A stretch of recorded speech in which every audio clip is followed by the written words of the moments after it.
Vajrasana. Fold the right leg, right foot under the right buttock.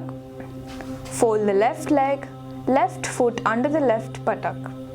Now, make sure your toes are together, heels apart.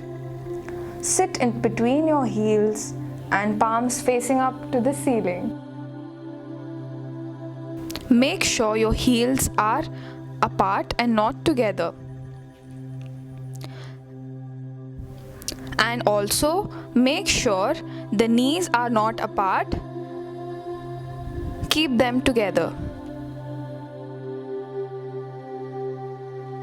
Now let us see how Vajrasana can be done with different props.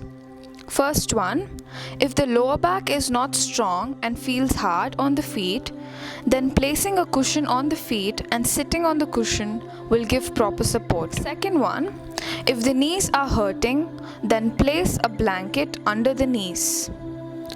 Third one, if the ankles feel sore, then you can place a blanket under the feet.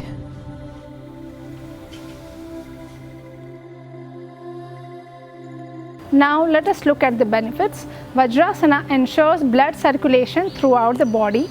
It also improves the efficiency of digestive system.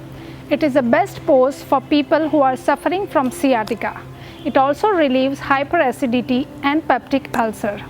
It alleviates menstrual disorders and helps in hernia and relieving piles.